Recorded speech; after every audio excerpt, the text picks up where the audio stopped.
Many times we don't take risks because we catastrophize what might happen if we do take a risk.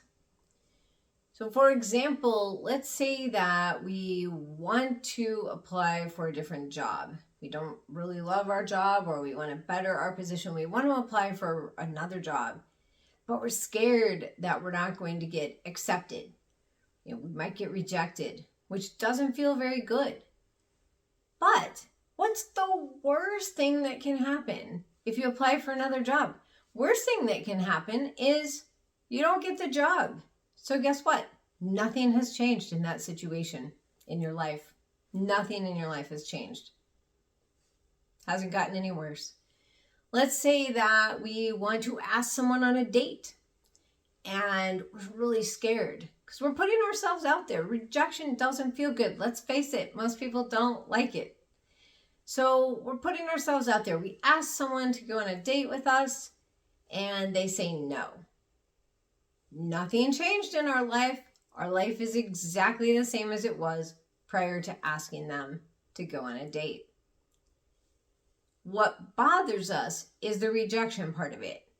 And the thing is, it's way less about someone rejecting us many, many, many times. So let's say we don't get a job we apply for. Well, maybe there was someone who was more qualified than you. That doesn't mean you're terrible. Doesn't mean you don't deserve a great job. It just means there was someone more qualified for that particular job. And let's say we ask someone on a date and they say no. Well, maybe they're already in a relationship. Maybe they don't want a date. Maybe they're not attracted to you. That's not the end of the world either. Only 1 in 10 people that we meet really, really likes us. So that's 9 people that are not going to be thrilled to necessarily date us. Some of those people might, but they're not going to be maybe as attracted as the one who really likes us. So we take things really personally and we really catastrophize and think, oh my gosh, if I take this risk, which yes, it is scary. If I take this risk, something really bad could happen. That's what makes it scary. Going out on a limb, taking a risk, is just going out on a limb and taking a risk.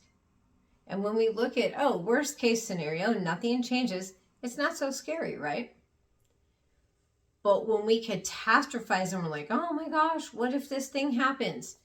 That's what makes it scary. So it's our thought about it, our talk about it, that makes the thing so scary.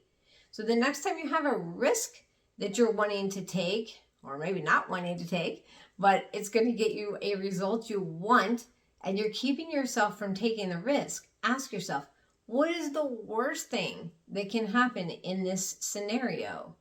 And especially if the result is worst thing that can happen is nothing changes, okay, go for it.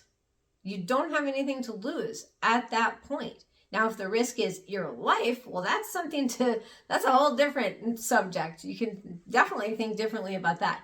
But if nothing's going to change, you have nothing to lose. So we want to remember this. We've got to be willing to put ourselves out there, to take risks, to get the lives we want, or we're just going to stay in the same position. We're going to be stuck. We're going to feel the same level of miserable if we're wanting to make something change. So action, action, action, and action kills fear. Once you take action, it's usually the action was much less scary than the thinking about it. So comment with something that you've taken a risk on that has paid off. And thank you for joining me today for the Rebecca Reset, where every day we reset your mind so you can be better, do better, and get the life you love. Please like and subscribe.